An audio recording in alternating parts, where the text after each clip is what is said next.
dark and difficult times lie ahead. Soon we must all face the choice between what is right and what is easy.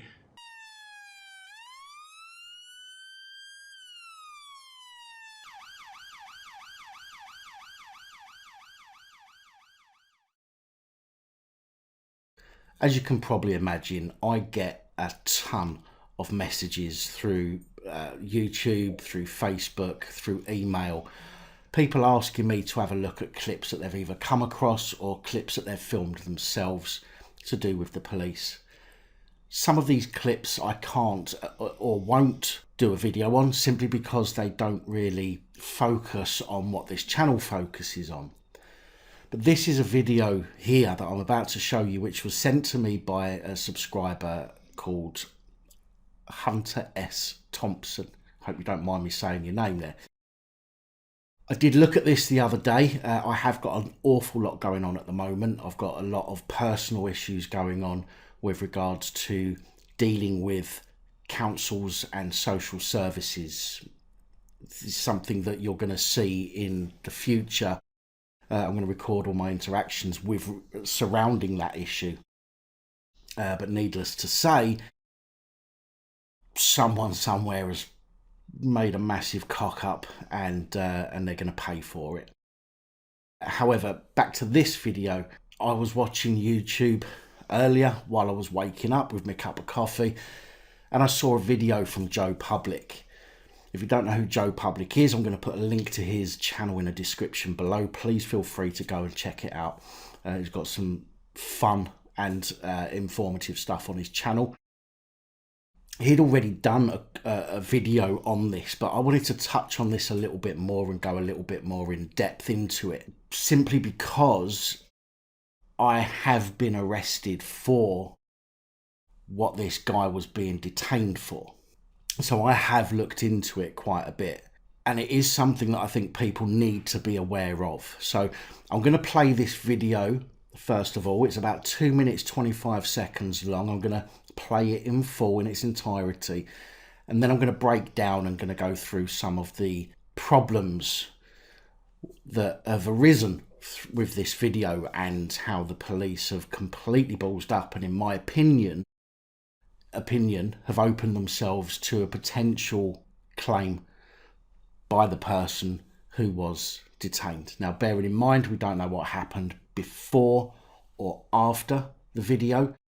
Everything that I say is based on what we see and hear within the video only. So this is the video in its entirety, and after that we're going to break it down. Yeah, you let go when I start recording, didn't you? I don't matter, I'm recording. I'm not doing anything wrong, am I? Yeah, you are. You grabbed me. You grabbed me for no reason. You just walked up to me and put your hands on me. Fucking moron.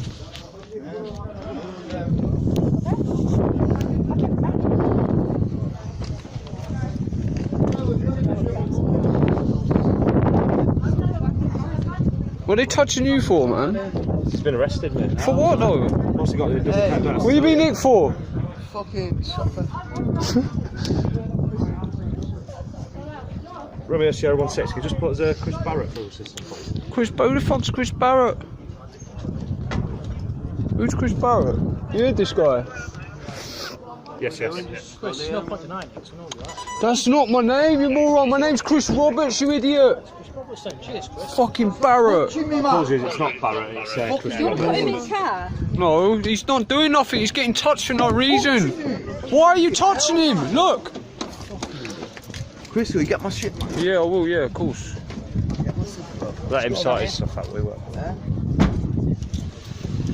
There's a case for this, I can put one more.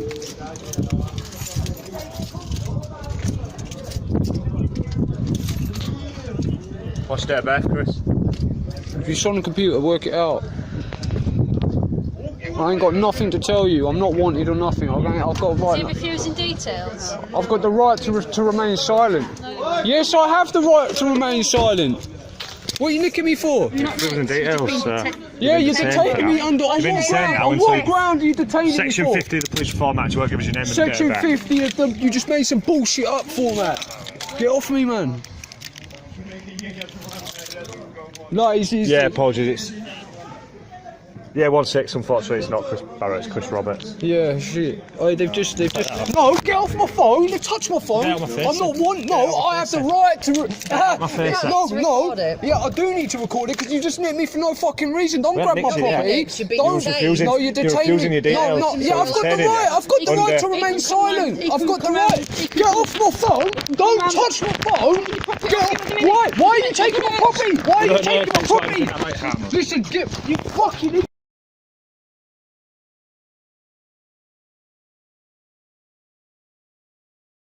Go and start recording, didn't you? I don't matter, I'm recording.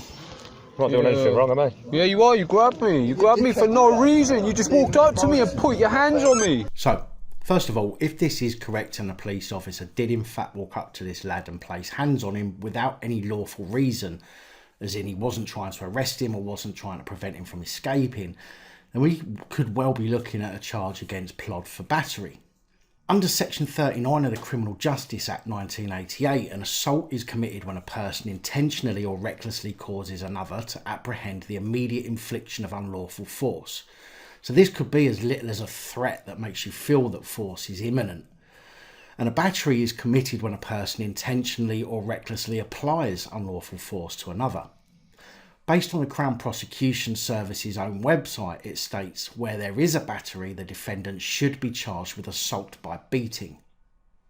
Fucking moron.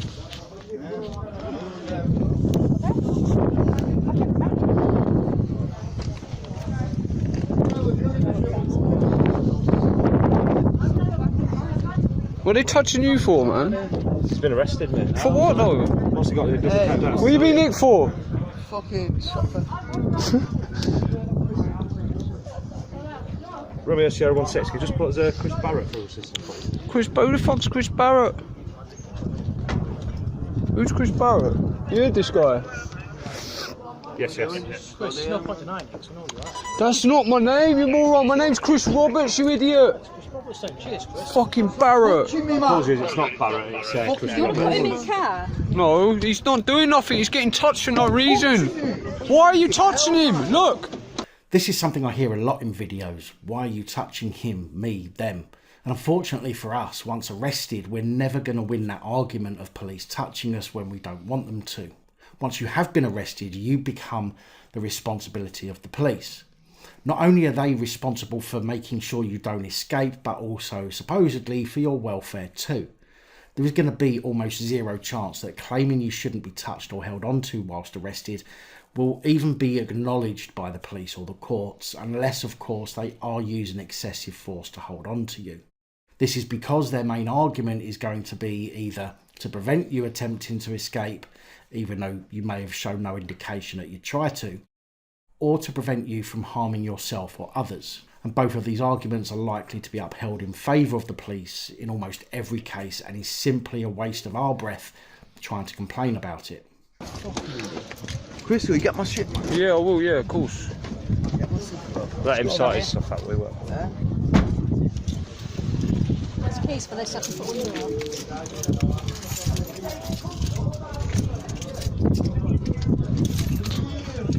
What's your date of birth, Chris?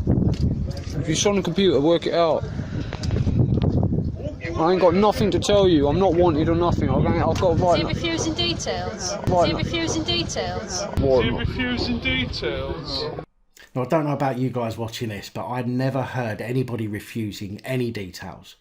In fact, the guy being questioned quite freely gave his name and even told the police that they had the wrong name to begin with. And this is certainly not being obstructive or failing to give details, which from the video footage seems to be way more information than the guy needs to give, as it was clear at this point he wasn't being detained or arrested. Section 50 of the Police Reform Act, you won't give us your name and date of birth. At which point I'd be thinking about Section 26 of the Criminal Justice and Courts Act 2015, which states quite clearly, corrupt or other improper exercise of police powers and privileges. 1. A police constable listed in subsection 3 commits an offence if he or she A. exercises the powers and privileges of a constable improperly, and B. knows or ought to know that the exercise is improper. Section 2, a police constable guilty of an offence under this section is liable on conviction on indictment to imprisonment for a term not exceeding 14 years or a fine or both. Now let's find out why Section 26 would spring to mind in this instance. Section 50 of the Police Reform Act 2002 reads as follows. Persons acting in an antisocial manner. If a constable in uniform has reason to believe that a person has been acting or is acting in an antisocial manner, he may require that person to give his name and address to the constable. In subsection 1, antisocial behaviour has the meaning given by section 2 of the Antisocial Behaviour Crime and Policing Act 2014, ignoring subsection 2 of that section. Any person who fails to give his name and address when required to do so under subsection 1 or gives a false and inaccurate name or address in response to a requirement under that subsection is guilty of an offence and shall be liable on summary conviction to a fine not exceeding level 3 on the standard scale. Well, as we can see here, there are some changes, and this is where reading the legislation gets a little confusing for many people, including me at times. In subsection 1, F1, it states that the preceding words have been omitted, and when we go to check up on what the changes actually are, we have to delve a little deeper. Of course, the establishment don't want to make things easy for us mere mortals to understand the law after all. Anyway, when we look at these changes, we find the following. Under section 31 of the Antisocial Behaviour Crime and Policing Act 2014, we're told that section 50 of the Police Reform Act 2002, power of a constable to require a person acting in antisocial manner to give name and address, is amended as follows. In subsection 1, the words within the meaning of section 1 of the Crime and Disorder Act 1998, antisocial behaviour orders are omitted. After that subsection, there is inserted in subsection 1, antisocial behaviour has the meaning given by section 2 of the Antisocial Behaviour Crime and Policing Act 2014, ignoring subsection 2 of that section. But here we have indications of other acts that we need to read in order to understand. So if we head on over to section 2 of Antisocial Behaviour Crime and Policing Act 2014, it reads as follows. Meaning of antisocial behaviour.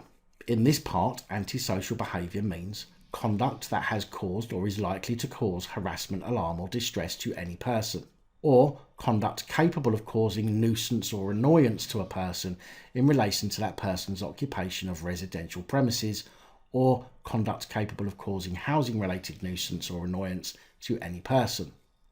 Now the first thing to note here is that there appears to be no one around at the time of this filming that would indicate that antisocial behaviour is happening, although it is more than plausible that that could have happened prior to the recording. The problem with this is that none of the officers, and there appears to be many, none of them mention anything about antisocial behaviour or members of the public being distressed in any way. The second thing to note is that section 50 requires you to give your name and address, not date of birth, and therefore the guy being questioned was quite right in not giving his address, as asked for by the police. Now, he may or may not have known that. It doesn't matter. What does matter is that the police have no lawful right to take your date of birth under section 50 of the Police Reform Act. Now, this is something I knew already before from my own arrest back in February 2019, when I was accosted and stitched up under the same misused legislation. Thirdly, we go back to the start of the filming. The guy being questioned talks about how the police officer went hands-on. Now, the only time a police officer can put hands on you is if you're being arrested or detained. Outside of this, they have no lawful right to place hands upon you. And this includes something, for example, like a traffic stop. For example, when an officer asks you to come sit in the back of their car and walks you over by holding your arm to do a document check. This is classed as battery and should always be followed up with a complaint to the force about the officer. Something else to note about section 50 of the Police Reform Act is that it's what's classed as a strict liability offence. Strict liability is an offence for which mens rea, which is Latin for guilt in mind, doesn't have to be proven in relation to one or more of the elements comprising the actus reus, which is Latin for guilty act. Although intention, recklessness or knowledge may be required in relation to other elements of the offence, the liability is said to be strict because defendants will be convicted even though they were genuinely ignorant of one or more factors that made their acts or omissions criminal. In layman's terms, of course, it means that you have no defence. There is no mitigation that can be used against a strict liability offence, and it helps the police to ensure that more convictions are actually secured. And to dumb it down even further, strict liability crimes are crimes which require no proof in relation to one or more aspects of the guilty act. Strict liability offences are primarily regulatory offences aimed at businesses in relation to health and safety. And many driving offences are crimes of strict liability as well, for example, speeding, driving without insurance. But this of course means that a person may be liable where they are not at fault or have taken all reasonable care to ensure their compliance of the law. Section 50 is also worded in a way that gives police a great opportunity to abuse this power for their own gain, and they do. In other words, to teach some punk a lesson. Now, note that in section 50 it states the words reason to believe rather than reasonable belief. Inconsequential, you may well think, but it's not. Words in legislation are chosen very carefully, and this is no different. Reason to believe is the same as reasonable suspicion. This is where, based on an officer's training and experience, there is reason to believe an individual is engaging in criminal activity, whereas reasonable belief is the same as probable cause, which instead of using a police officer's standards of belief based on training and experience, it's based on a reasonable person's standard of belief. In other words, would a reasonable person or reasonable member of the public believe this to be the case, rather than a police officer believing it to be the case? And this is how the police can get away with certain acts against the public, by switching between whether they believe the act to be criminal or by whether someone with no knowledge of the law would believe your act to be criminal. Although that sounds like a contradiction, as police don't know the law properly anyway. I've got the right to remain silent. Yes, I have the right to remain silent. What are you nicking me for? Prison details, sir. Yeah, you're detaining me under. On what ground are you detaining me for? Section 50 of the Police Reform Act, you won't give us your name and Section date of 50. birth. And this, of course, is where the police officer steps over the line from battery to assault, battery and false imprisonment. You just made some bullshit up format. Get off me, man. No, he's Yeah, apologies. It's 1-6. Unfortunately, it's not Chris Barrett. It's Chris Roberts. Yeah, shit. Oh, they've just. No, get off my phone. You touch my phone. Get out of my face. I'm not one. No, I have the right to. My face. No. Yeah, I do need to record it because you just nicked me for no fucking reason. Don't grab my property. Don't. No, you're detaining me. No. Yeah, I've got the right. I've got the right to remain silent. Which, of course, everybody watching this should know. He does indeed have the right to remain silent, and he also has the right to record what's happening, providing he's not arrested and he's not obstructing the police. There is nothing that says that you are not allowed to record the police while in the execution of their duties, or at any other time for that matter. There is no law or legislation that says that. When you're arrested, you will have your devices taken from you under PACE, at which point the police may turn the recording off, but they're not allowed to delete any footage. If you are not under arrest, and providing you are not obstructing the police from doing what they're doing, then there is no way or no reason why they should prevent you from filming, other than if they're trying to hide the fact that they may be doing something wrong. I've got the right. Get off my phone. Don't touch my phone.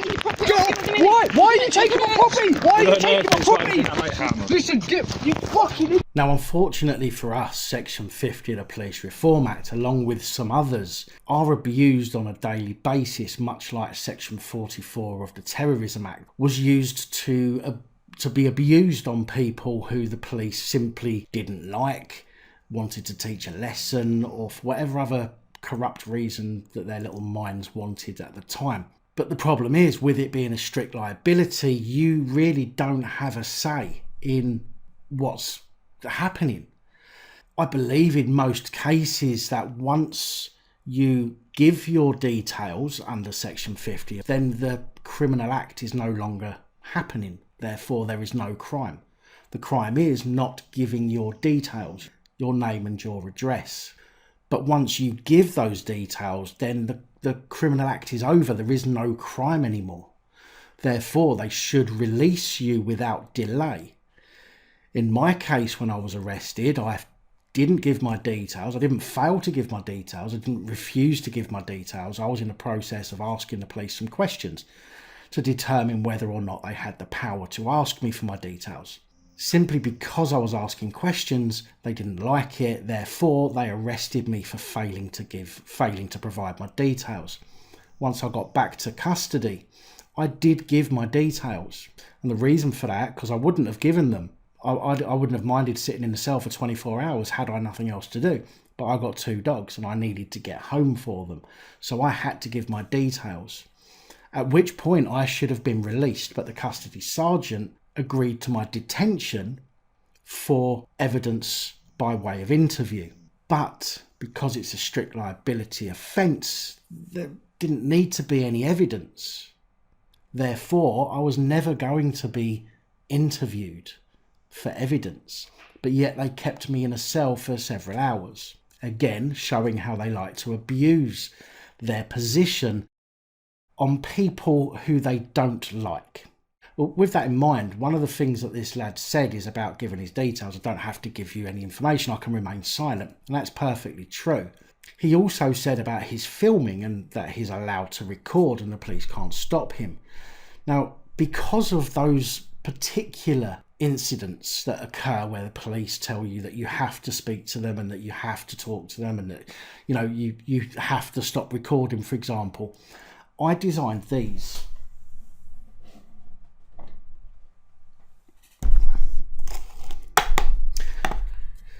Now these here are some police abusing powers business cards, if you like, but they're not exactly business cards. On one side is the channel logo, so that whoever you give this to knows who they're dealing with. On the other side is some information. Now, I'm going to read this to you. If I'm under arrest or being detained, you must tell me why and for what offence. If you can't, then I'm free to leave without delay and you must not stop me. I wish to exercise all of my legal rights, including my right to silence and to speak to a solicitor before answering questions. Adverse inference can't be taken from my legal right to silence before or after an arrest. You may not search me or my property or place your hands on me without legal or lawful justification. I can legally film our interaction. I will not obstruct you and you can't stop me filming unless I do obstruct you or I'm arrested. That's what it says on the back. Now these cards I've created so that people can use these if you ever get stopped by the police. You do not have to even talk to them. Even if you're pulled over, you don't have to talk to them. You don't have to say hello. You don't have to say, I don't want to talk to you. You don't have to say anything at all. A police officer stops you and you hand them this, which tells them everything they need to know on the back. You can then, quite rightly, sit there and not say a word. Obviously on a traffic stop, if they're asking for your details, you have to provide those, but you do not have to do that vocally. You can simply show them your driving license through the window. You don't have to give them your license. You can hold it up against the glass and show them your driving license through the window for them to jot the information down in order for them to go and do their checks. The same with your insurance certificate. If you have it, you do not have to hand it to them. They can simply take the information from the document and go and do their checks. You also do not have to get out of your car and go and sit in their car unless, again, you're under arrest. Very important to remember that. But this card can save you a lot of hassle, because once you do start talking to the police, it's very easy to get trapped in that back and forth, in that conversation. And remember, the police aren't there to help you. The police are there to find out if you have done something wrong or if they can pin something on you. And anything, literally anything you say to them verbally will be used against you. This means that you do not even have to open your mouth. You can simply show them this or give them this and keep completely quiet. Now I'm going to be selling these police advice cards, but not to make a profit, but simply to cover my costs. There will be a minimum cost of just £1 for any amount up to 10 cards. Now this includes postage, so in fact I'm going to be making a loss on these. That means if you want just one card, it's going to cost you £1. If you want 5 cards, it will cost you £1. Also, the postage will go up by £1 per minimum multiple of 10 cards. In other words, if you want 11 cards, it will cost you £2, up to 20 cards, which will also cost you £2. 21 cards will cost you £3, 31 cards will cost you £4, and so on. Now, the way to get your hands on these is to use the PayPal link in the description. In order for me not to have to charge more for the cards in order to cover additional costs, when you go through the PayPal link process, you should mark the payment as friends and family. And just leave me a note that tells me how many cards you want and the address to post them to. And it's as simple as that to get your hands on these police advice cards in order to help you stay safe without having to utter a single word to the police, even to tell them that you're not going to be speaking to them. Thank you for taking the time to watch this video. If you like the content and you'd like to help support the channel, you can do so. In the description of every video there are some links to ways that you're able to help support the channel so I can continue putting out content. If you're unable to help us in that way, hit that subscribe button up the top there. If you haven't already, become a subscriber. That is support enough. Share the videos, comment, like, it all helps. If you're looking for something else to watch, up top there is my latest video. Down the bottom there is a video that YouTube recommends for you.